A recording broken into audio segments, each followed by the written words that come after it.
Bonjour à tous, ravi de vous retrouver les amis, c'est l'Afterlap, le podcast du sport auto, épisode 120 aujourd'hui et un épisode bien évidemment consacré au débrief complet de la 90e édition des 24 heures du Mans 2022. Donc en l'occurrence, vous pensez bien qu'on n'allait pas rater cette occasion, surtout que pour l'occasion, je retrouve mon ami et mon fidèle compère spécialiste de l'endurance dans l'Afterlap, vous le voyez en vidéo sur la chaîne YouTube de l'Afterlap, et puis vous l'écoutez en audio sur toutes les plateformes visuelles d'écoute.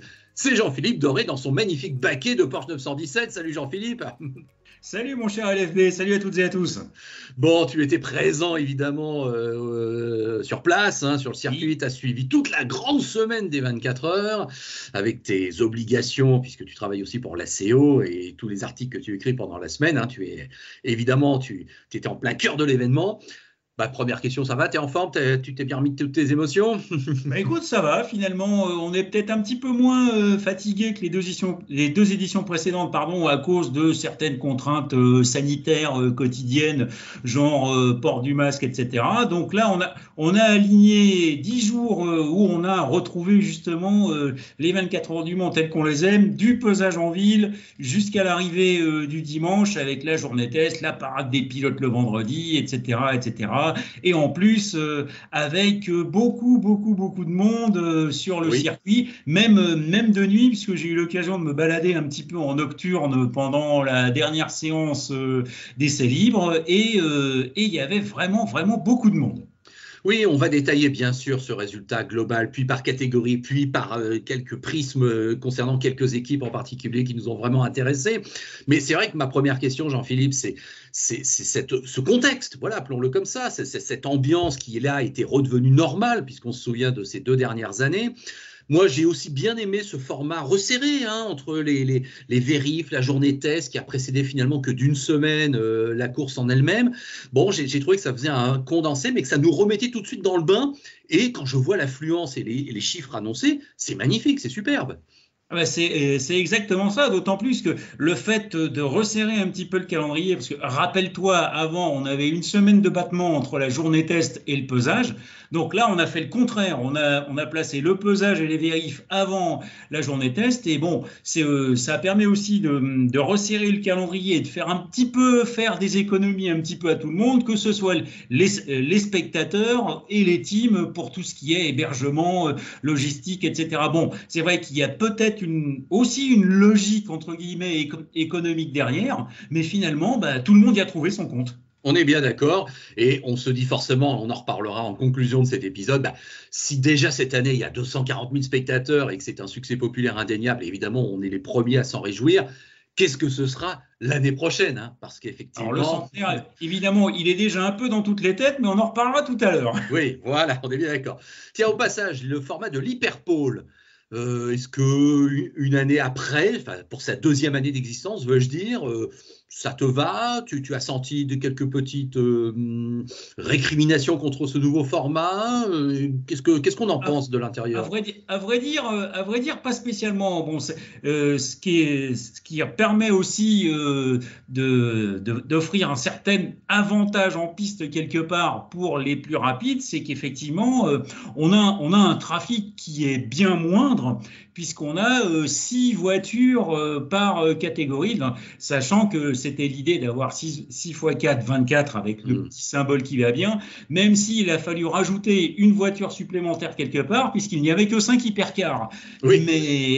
Mais en tout cas, c'est vrai que ce format, ça permet aussi d'avoir de véritables tours lancés en version sprint, puisque si tu te souviens de l'ancien format des qualifications 22h minuit, en général, ceux qui craquaient les temps les plus rapides, c'était ceux qui sortaient aux alentours de minuit moins le quart pour avoir moins de trafic.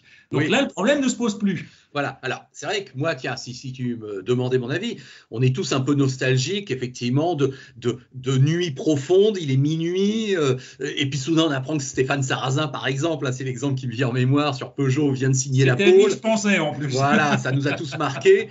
Ça, ce sont des moments magiques, honnêtement. Bon, maintenant… Moi, j'aime bien ce format qui fait qu'effectivement, c'est pendant peu de temps, ça c'est sûr, c'est peu de temps, mais au moins, c'est clair, il y a une tension, il y a une pression pour les équipes, pour les pilotes, c'est maintenant l'hyperpole, il faut répondre présent, et effectivement, ça densifie un petit peu le spectacle, je trouve. Je ne suis pas contre, moi.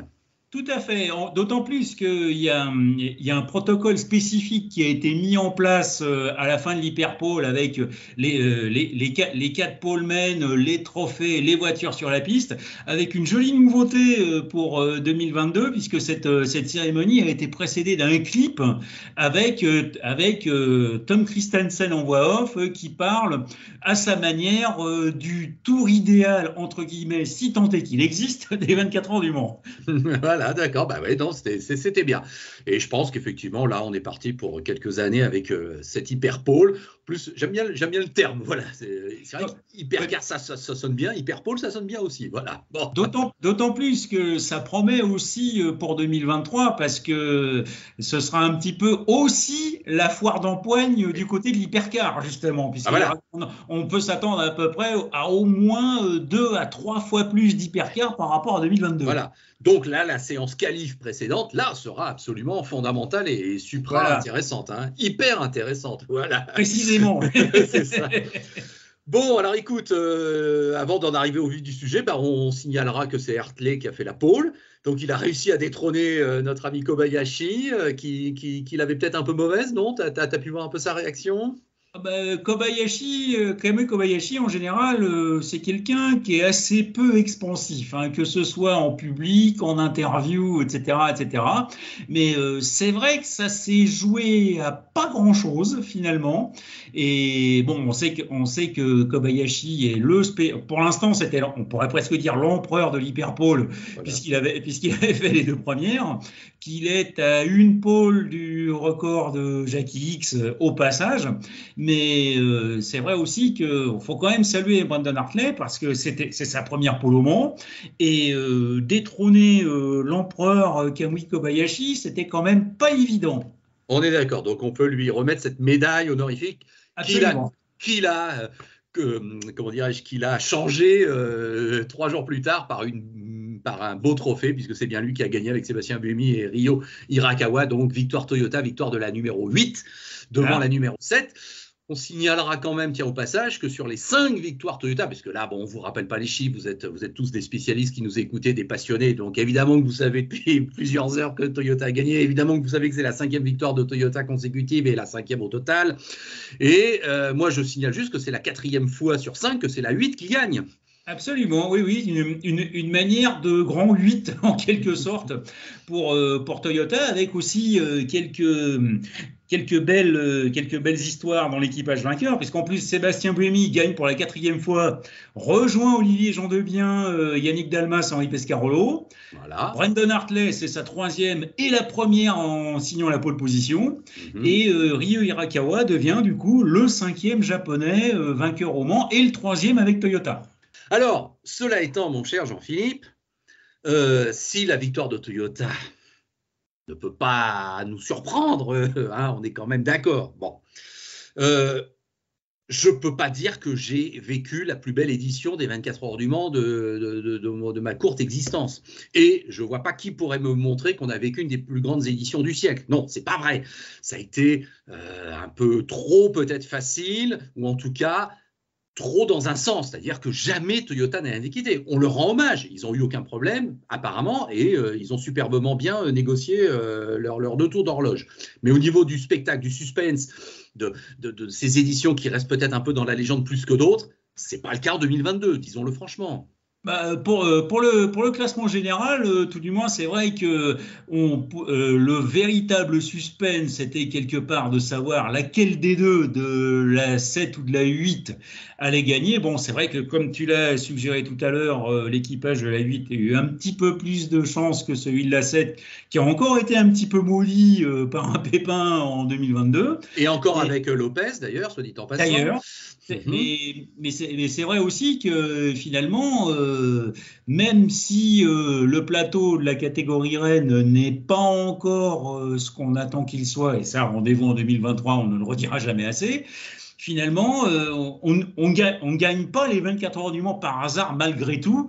On peut revenir un petit peu 20 ans en arrière à l'époque où Audi dominait les 24 heures. Bon, on est un petit peu dans le même cycle avec Toyota, mais effectivement, on ne peut pas reprocher à qui que ce soit de faire ce qu'il faut et entre guillemets, personne ne vole une victoire en 24 heures du Mans finalement. Bien sûr que non. Non, mais cette victoire, elle est plus que logique et on me permettra de dire qu'elle était annoncée. Enfin, ça fait 2 ans que je dis quand même qu'on est dans des années de transition en attendant cette édition du centenaire et tous ces hypercars CLMDH qui vont complètement rebattre les cartes. Là, je suis désolé, si Toyota a en face Glickenhaus et Alpine dont on va parler, c'est pas la même chose que d'avoir en face Porsche, Peugeot, Cadillac et BMW, enfin j'en passe, et toutes ces Ferrari qui sont annoncées. Voilà, oui, effectivement, bon, c'est vrai que ces cycles de transition sont toujours plus ou moins longs, et c'est vrai qu'on y trouve toujours à peu près les mêmes vainqueurs. On a connu ça avec Porsche pendant les années 80-90, on a connu ça avec Audi pendant le début des années 2000 jusqu'à l'arrivée de Peugeot et de Porsche.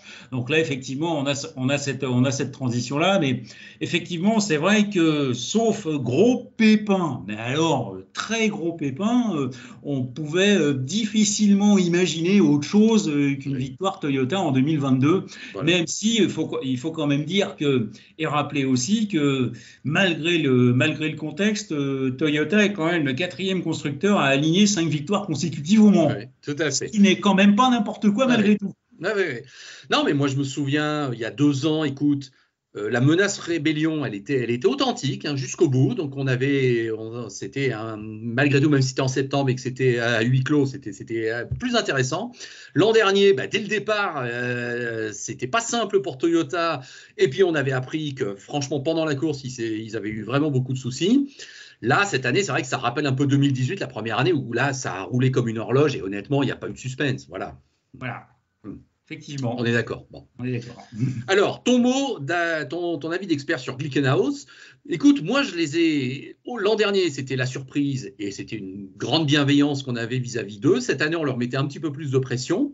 Mais je trouve que finalement, ils ont été encore mieux parce que d'accord, oui, ils n'ont pas gagné, mais ça, à l'arrière, on ne l'imaginait pas. Mais ça a été solide. Les deux sont à l'arrivée, les deux sont 3 et 4. Il y en a une sur le podium. Enfin, je veux dire, ça a progressé. Non seulement ça a progressé, mais aujourd'hui, Jim Glickenhaus, on le prend au sérieux, ce qui n'était pas forcément le cas l'année dernière à la même époque, où certains professionnels de la profession en août 2021 n'imaginaient même pas les deux Glickenhaus arriver aux 12 coups de minuit. Bon, donc non seulement là, on les a eu 4-5 l'année dernière, là, on gagne un rang, on arrive sur le podium du classement général. Et moi, j'ai envie de dire que les 24 heures du Mans, c'est aussi ça, c'est aussi une vraie histoire de passion. Jim Glickenhaus est un vrai passionné. Pour avoir passé une demi-heure en interview avec lui pendant la semaine, j'ai pu constater qu'effectivement, c'est un pur et dur et un vrai de vrai. Avec, en plus, on connaît cette histoire personnelle avec Luigi Chinetti, Ferrari, etc. Et en plus, lui disait toujours l'année dernière que le fait d'être là et le fait d'être là, c'était déjà la victoire. Le fait d'être arrivé au bout aussi. Et là, effectivement, le fait de décrocher la 3e place du général avec une petite cerise sur le gâteau à titre personnel qui a dû l'enchanter, c'est qu'après l'arrivée, il a reçu un coup de fil de félicitations du fils de Luigi Chinetti. Ah oui, sympa pour le ce qui est symbole. Quand même un très très bel hommage. Oui. Et finalement, Glickenhaus, ça reste fiable et ils n'ont pas cessé de monter en gamme depuis le début de la saison si on se repenche sur les premières courses du WEC. Donc premier podium à Sebring, dans la foulée du top 5 aux 24 heures du Mans, parce qu'il n'avait pas roulé depuis les 24 heures du Mans 2021. Première pour la Spa, podium au Mans. Jusqu'ici, tout va bien, on va dire. Et c'est vrai qu'effectivement, on peut imaginer qu'il aura peut-être du mal à faire mieux à l'avenir, mais si on se fait une petite perspective sur 2023, qu'en sera-t-il des fiabilités des hypercars qui vont arriver l'année prochaine ? C'est ça le grand point d'interrogation finalement. C'est ce qui pourrait peut-être amener un nouveau top 5 et peut-être un podium possible pour Glickenhaus l'année prochaine. Alors là, j'ai envie de dire, tu évoques le bon côté des choses, mais comment tu l'as senti quand même quand on lui dit, parce que voilà, tout le monde qui lui répète toute la journée que l'année prochaine, ça y est, les ténors arrivent, les grands constructeurs arrivent, ou en tout cas reviennent. Lui, tu sens qu'il est content, mais il est un peu embêté quand même, parce qu'il peut penser qu'il va régresser instantanément dans la hiérarchie. Je crois que pour l'instant, il se pose pas plus la question que ça. Je crois qu'il est en mode carpe diem et on verra l'année prochaine. Ok. Tiens, dis donc, un autre chiffre que je voulais soumettre à ta sagacité, c'est que le meilleur tour en course, tu le sais comme moi, c'est Lopez qui l'a signé en 3:27,74. Mais quand tu vois le meilleur tour en course de la Glickenhaus 708, je crois que c'est Pla qui a signé, mais je me trompe peut-être. Enfin bref, 3:27,76. Mais attends, il n'y a que 2 centièmes d'écart entre le meilleur temps d'une Toyota et donc le meilleur tour de la course et le meilleur tour d'une Glickenhaus. Donc c'est vrai, ils étaient là en perfo. Non, en fait, et c'était déjà le cas dès la journée test et dès les essais libres. Il y a une vraie constance dans la performance des Glickenhaus pendant toute la semaine qui ont toujours été un petit peu plus ou moins en train de mordre l'aileron arrière des Toyota en fait. Oui, c'est ça. Alors c'est faux parce que le meilleur tour en course de la voiture vainqueur, il a été signé au 56e tour, donc vraiment au tout début. Ensuite, ils se sont mis, on peut en déduire ça, dans une sorte de rythme imparable, mais pas pour attaquer à fond. Là où, par exemple, donc Lopez signe son meilleur tour au 371e tour sur 380, donc tu vois, c'était vraiment en fin de course. Et la Glickenhaus, c'est au 353e tour et au 348e tour, respectivement, qu'ils signent, eux, leur meilleure performance. Donc, effectivement, jusqu'à la fin, ils étaient là. Jusqu'à la fin, la performance et la fiabilité étaient là, parce qu'il n'y a pas eu de gros pépins majeurs, notamment sur la 709. Bon, c'est vrai que la 708 a été retardée à un moment donné, mais sur la 709, ça a tourné comme une horloge. Voilà. Ce qui n'est donc pas le cas, j'enchaîne avec nos amis d'Alpine et les forces françaises et tricolores, avec toujours ce petit côté affectif qui marche toujours, ça je n'en doute pas. Mais là, cette année, c'est un petit peu, j'imagine, le coup de bambou, la gueule de bois. Alors, on va revenir sur peut-être le contexte, mais d'abord, les faits de course ont été impitoyables pour Alpine. Hein. Un gros pépin d'embrayage en début de course. Une sortie de route le dimanche matin, ce qui est quand même assez. Alors, ce qui est vrai qu'effectivement, les problèmes de fiabilité, bon, sur 24 heures, une petite pichenette hors piste, ça arrive. Mais c'est vrai que les gros pépins techniques ont souvent épargné Alpine, ce qui n'a pas été le cas cette année. Mais bon, il reste quand même une consolante malgré tout, c'est que même si l'écart reste très faible, le trio Lapierre, Negrao, Vaxivière est toujours en tête du championnat du monde des pilotes au niveau du WEC. Oui, ça c'est vrai qu'après tout, on peut viser le long terme ou on peut viser plus global. Écoute, j'ai pas envie de te dire que assez vite, on a compris que ça le ferait pas pour Alpine cette année. J'en ai un peu le sentiment. Ça semble facile à dire après, ça. Mais écoute, honnêtement, publiquement, on en aurait parlé le jeudi soir. Je t'aurais dit que je ne sentais pas. Parce que ça semblait être moins fluide, quoi. Je dis ça comme ça. Il y a eu effectivement un petit souci de rythme, ne serait-ce que pendant la journée test. Bon, par contre, on a vu effectivement pendant l'Hyperpole un tour à la mode Nicolas Lapierre qui a quand même été assez exceptionnel. Donc on sait que tout est là. D'ailleurs, il a aussi fallu à ce niveau-là que Brandon Hartley et Kamui Kobayashi se crachent un petit peu dans les mains pour décrocher la première ligne. Mais c'est vrai qu'effectivement, bon, ça a été un peu les montagnes russes pour Alpine. Mais c'est vrai que tu as raison de reparler de l'Hyperpole, parce que là, c'est vrai qu'il y a une embellie, mais c'est parce qu'il y avait une décision de la BOP avant qui a arrangé un petit peu les affaires d'Alpine, et après, on a appris que c'était l'inverse, on revenait en arrière. Bon, alors, il ne nous appartiendra pas, là, Jean-Philippe, de commenter les décisions du législateur, donc ACO et FIA, mais c'est vrai que ça a été un peu une saga, cette BOP, tout au long de la semaine, qu'Alpine semble en avoir quand même fait un petit peu les frais.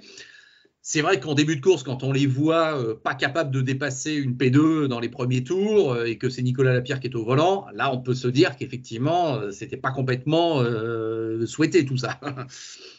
Effectivement, oui, c'est vrai que le rythme en début de course, on a très vite compris ce qu'il allait en être et que au mieux, on sauvait un top 5 ou un podium. Bon, C'est ça. malheureusement, ça n'a pas été le cas, mais à voir ce que ça va donner sur la suite de la saison WEC, parce qu'il reste quand même 3 courses.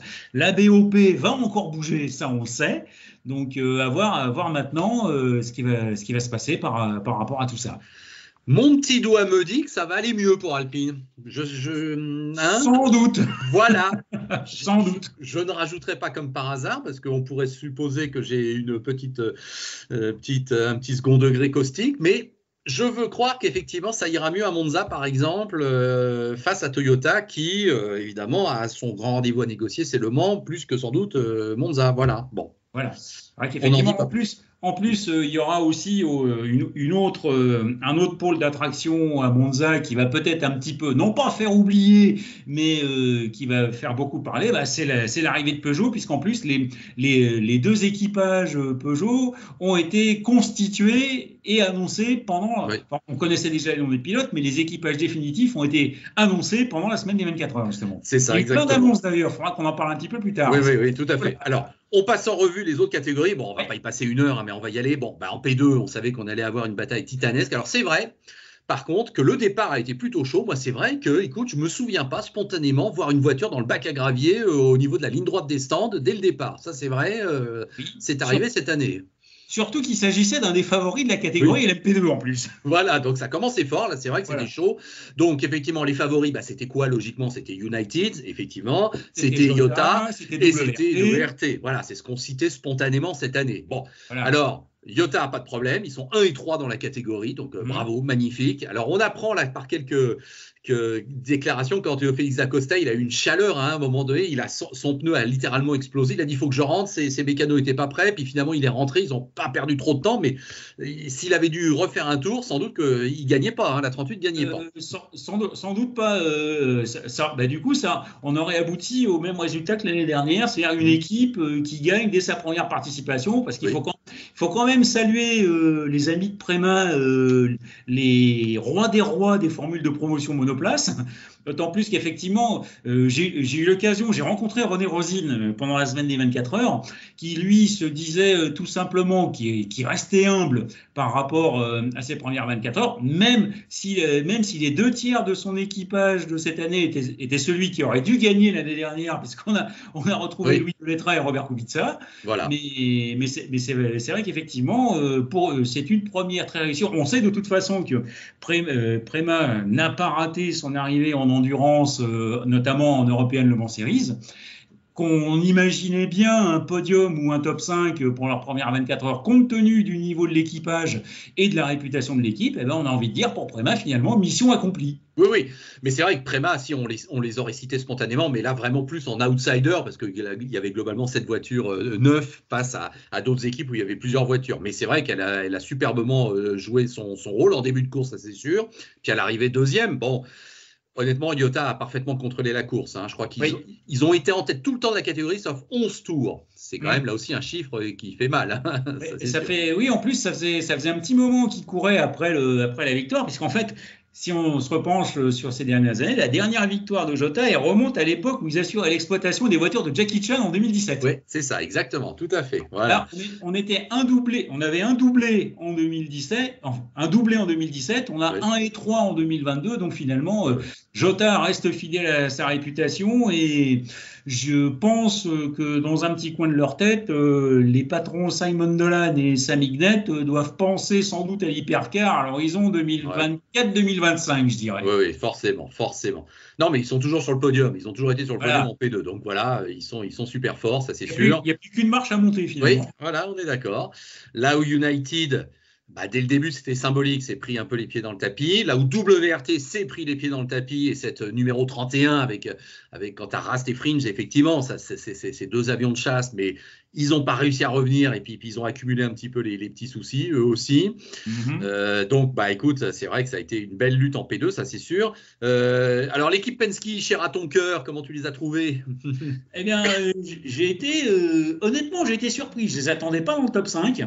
Mais non, bon, tu as parlé effectivement des divers soucis qui ont empêché United Autosports et donc WRT d'être dans le top 5, ce qui aurait probablement été le cas s'il n'y avait pas eu les problèmes dont tu viens de parler. Mais c'est vrai que quand je revois encore le début de course où Felipe Nasser, qui avait pris le départ de la course, avait installé le Red Cat Penske dans le top 5 dès la première heure. On est bien d'accord. Ah ouais, non, mais là, ils ont été super solides.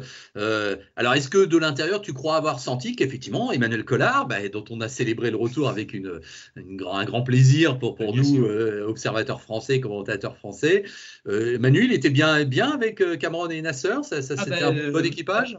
Manu, il a rempli la mission pour laquelle Roger Penske avait fait venir. C'est-à-dire, bon, on sait que Felipe Nasser et Dan Cameron, ça va très vite et ça gagne en IMSA. Mais bon, le circuit des 24 heures, c'est une autre histoire. Et Roger Penske, qui a une très bonne mémoire et n'oublie pas les gens qui l'ont fait gagner, est allé chercher Manu Collard, avec qui, grâce à qui d'ailleurs Porsche a gagné les 12 heures de Sebring en 2008 avec une LMP2 quand même. Oui, c'est vrai. Et donc effectivement, il y a quand même parmi les pilotes en activité, je crois qu'on peut dire que il n'y a pas beaucoup mieux que Manu Collard en termes d'expérience, de connaissance du circuit, etc. Donc je pense qu'effectivement, le coaching de Manu Collard, sans parler du fait du respect qu'il aurait éventuellement pu inspirer à Dan Cameron et à Felipe Nasser en tant que pilote appelé par Roger Penske pour la circonstance, a dû faire aussi que finalement, ça a superbement fonctionné. Oui. Une structure française que j'aime particulièrement et par ces trois pilotes qu'on connaît bien et qu'on aime bien, c'est Idexport. Moi, je suis ravi de les voir très bien classés, 12e au général et puis 8 dans la catégorie. Lafargue, Chatin, Pilet. Ça, c'est des amis, c'est des vrais super pilotes. Et là, écoute, à la force du poignet, ils ont réussi à revenir. Ça a été compliqué au début, mais là, ils sont bien. Qu'as-tu pensé du Richard Mille Racing Team? Parce qu'effectivement, un octuple champion du monde des rallyes au départ des 24 heures du Mans, c'est un événement. Moi, je me souviens encore quand Colin McRae était venu au Mans. Et puis Sébastien Loeb, n'en parlons pas. Là, Ogier, oui, bravo à lui, il l'a fait. Et puis l'équipage est assez hétéroclite, avec une féminine, avec Charles Milesi, qui lui est très rapide. Bon, comment tu les as trouvés? Finalement, je crois qu'eux-mêmes s'attendaient peut-être pas à un tel résultat. Parce qu'en fait, j'avais eu l'occasion d'interviewer Sébastien Ogier après les 12 heures de Sebring, où il savait, il restait humble par rapport à ça, il savait que c'était pas encore ça et qu'il y avait des choses à faire. Mais effectivement, là, c'est vrai que en plus, on parle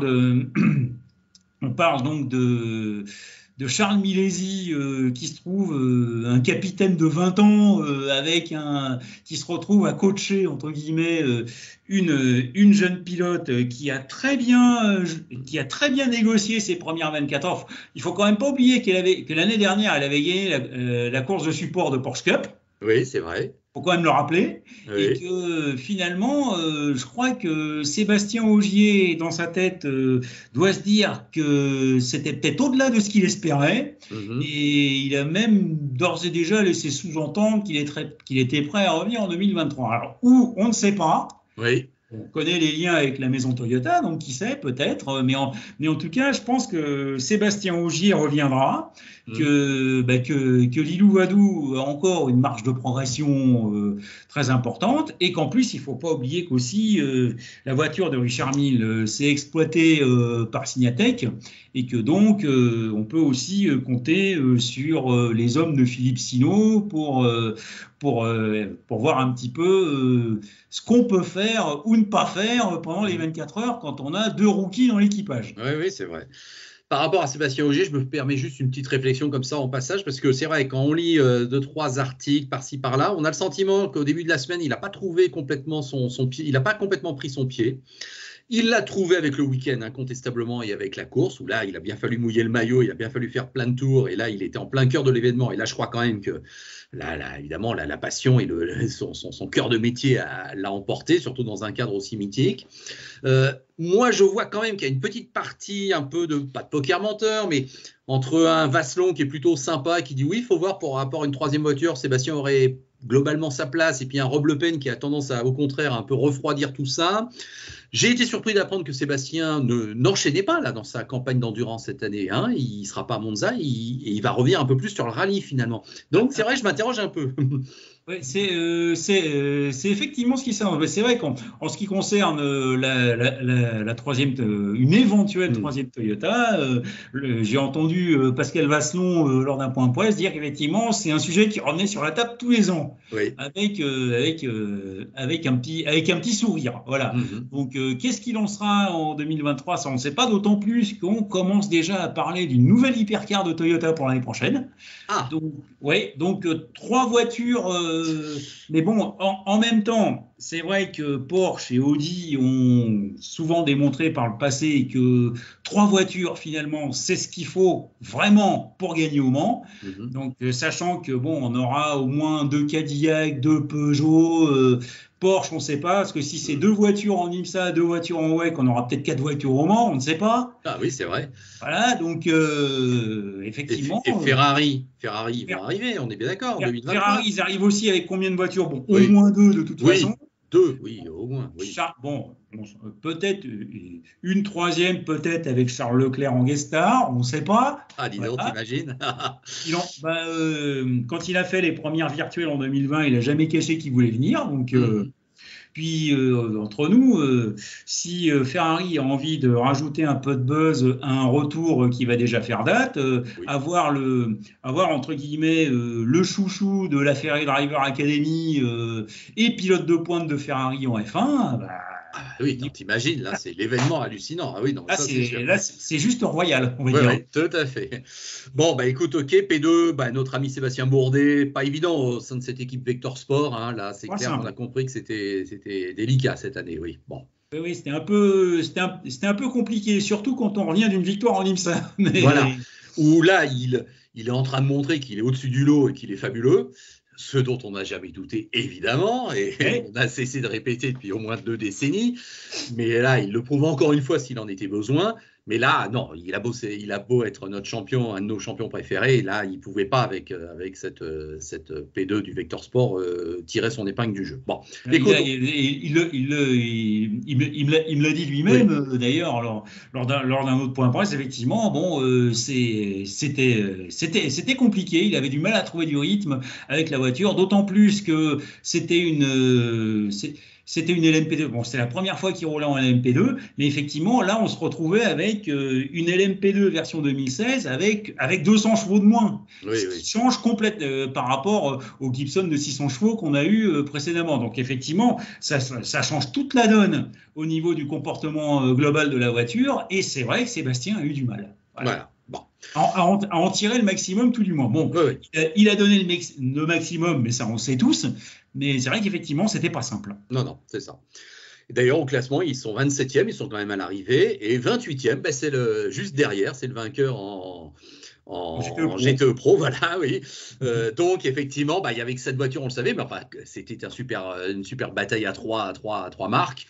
Ouais. Alors, c'est vrai que Corvette, là, on a quand même un peu le cœur lourd pour eux, parce qu'effectivement, là, on a le sentiment qu'il y a une vraie injustice un peu qui leur est tombée dessus. Hein. C'est quand même incroyable. Oui, mais c'est vrai qu'effectivement, personnellement, j'ai pas envie de jeter la pierre à François Perraudot, parce que je pense qu'il y a dû on est un petit peu dans le feu de l'action. Je pense qu'il y a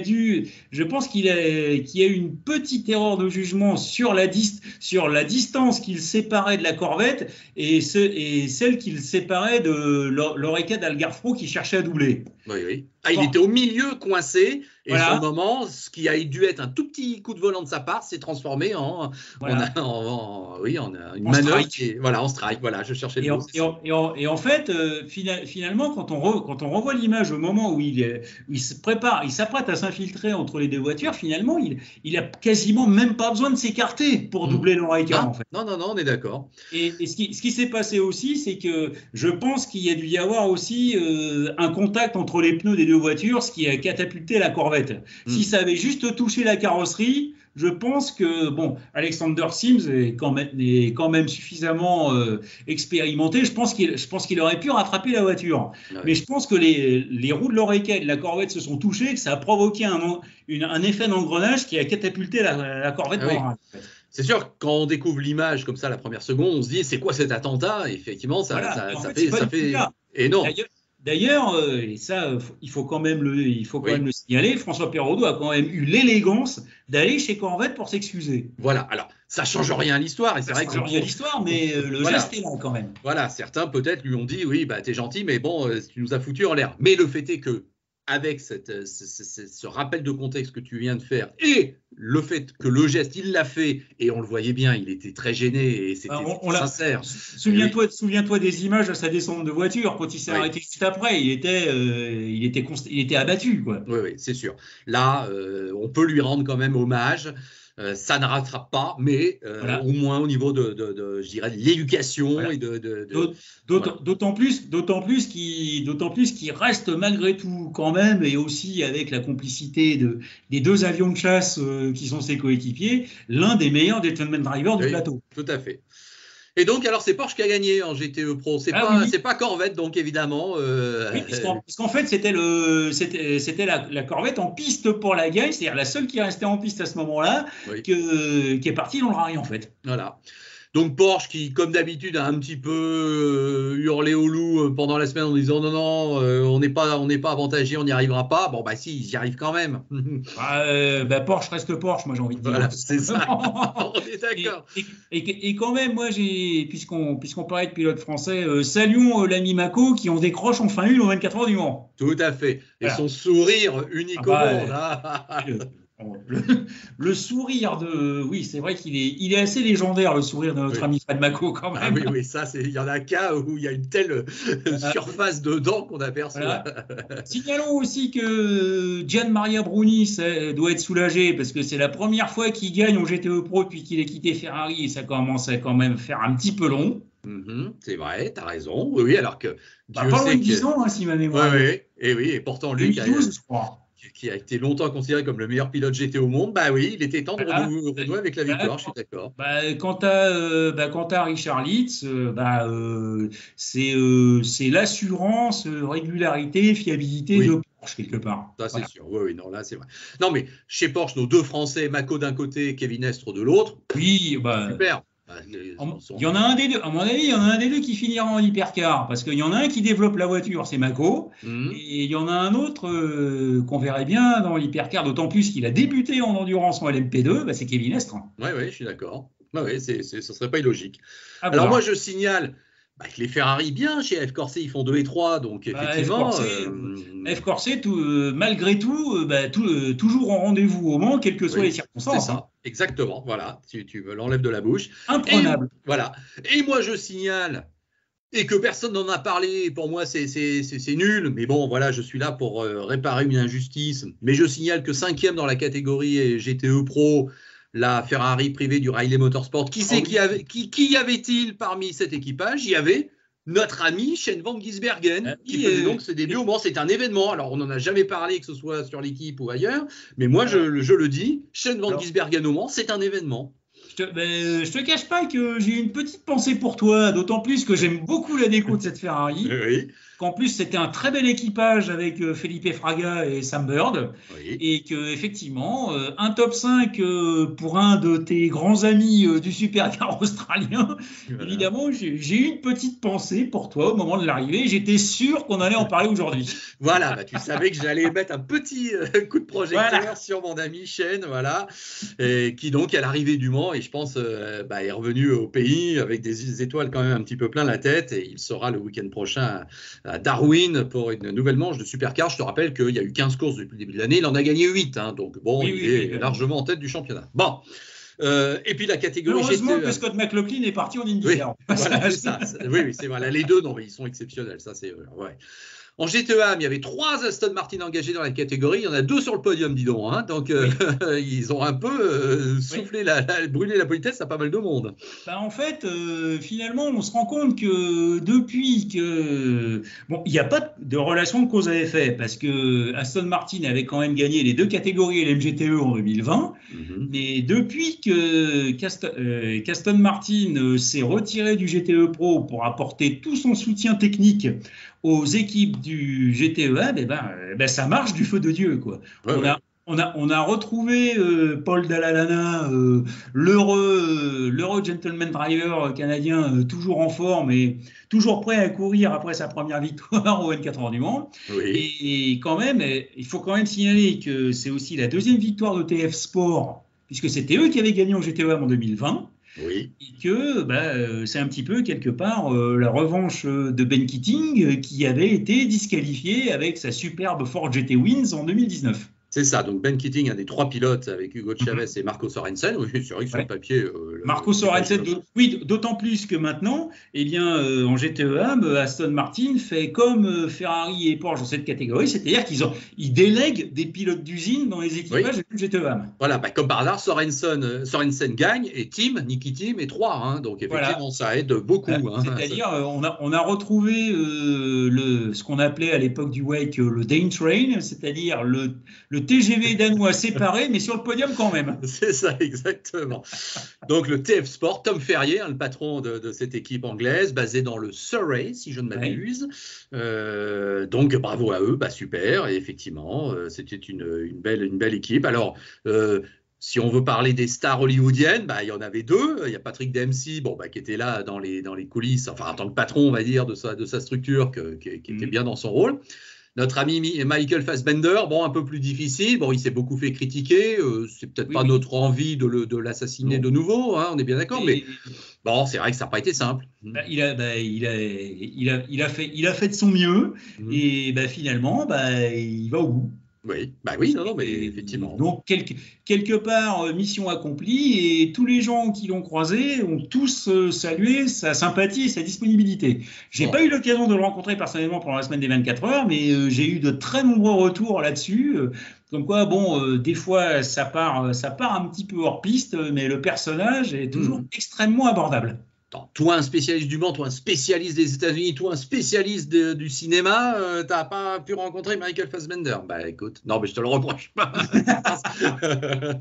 On va essayer de rattraper ça parce que j'ai quelques envies de sujets autour des acteurs hollywoodiens, donc je pense rattraper le coup peut-être dans les temps qui viennent. Allez, au moins par téléphone, allez. Voilà, allez. Et éventuellement en live l'année prochaine. C'est ça. Bon. Écoute, Jean-Philippe, on a fait le tour un petit peu, on va dire, de l'aspect globalement sportif de cette 90e édition. Alors, c'est vrai que si on se projette sur l'avenir, là, on va rentrer de plein fouet dans cette année qui va nous mener à 2023, l'année du centenaire, et puis même, j'ose dire, dans les années qui vont suivre, parce que ça sera le début d'une nouvelle ère. Alors, les annonces de vendredi de la fameuse conférence de presse traditionnelle de la CO. Alors, qu'est-ce qu'il y a? Par quoi tu veux commencer? Le GTE, le GT, les hypercars En fait, on a on a la fin du LMGTE Pro, parce que c'était la dernière année. Oui. Puisque on sait effectivement que l'hypercar a quasiment siphonné tous les constructeurs présents à LMGTE Pro. Voilà. Donc l'arrivée du GT3 toujours pour 2024, ça on sait. Oui. La nouvelle génération LMP2 en 2025. Oui. Donc on reste en l'état par rapport à ça. Donc l'hydrogène également dans ces années-là également, d'autant plus que le prototype H24 à hydrogène a fait sa première course sur circuit des 24 heures du Mans dans le cadre d'Euro de tout le Mans. Donc les deux courses de support de la Michelin Le Mans Cup. Et donc, en fait, les annonces concernant 2023 et l'hypercar ont surtout été le fait des constructeurs eux-mêmes. Voilà, alors Ferrari qui a juste montré une sorte de je sais pas comment on peut qualifier, je sais même pas ce qu'on voit d'ailleurs, un bout de carrosserie. Je me demande si ce ne sont pas des feux arrière, finalement. Oui, en fait c'est ça, je sais pas ce que c'est, on est d'accord. Les premières rumeurs concernant cette voiture disent qu'au niveau visuel, attendons-nous à un vrai choc, probablement à Monza. Ah ouais, ah oui, tu verras, ça ferait. Peut-être une présentation à Monza. Bon, on sait que Ferrari est en train de tester son casting de pilotes, parce que bon, il y a quand même une bonne dizaine de pilotes d'usine sous contrat Ferrari en GT. On ne pourra pas tous les mettre en hypercar, d'autant plus qu'il y aura peut-être aussi un ou deux petits jeunes de la Ferrari Driver Academy dans le coup. Je pense notamment à Callum Ilott qui avait fait les 24 heures l'année dernière chez Iron Lynx. Et donc on peut s'attendre à un choc esthétique selon l'avis général. Mais ça c'est le bon côté de l'hypercar. Je suis désolé, c'est ce qu'on attend aussi.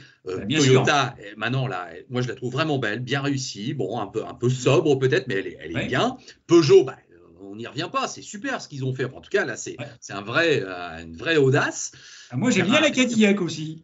Cadillac, elle est bien, hein, c'est pas mal, hein, c'est racé, hein, c'est impressionnant. C'est l'esthétique un petit peu carré, parce que c'est bon, il y a toujours cette référence aux voitures de route, et en fait, la référence aux voitures de route chez Cadillac, il faut aller chercher dans les optiques avant et arrière, qui sont plus ou moins inspirées du SUV Escalade, qui est le SUV haut de gamme de Cadillac. Voilà, bon.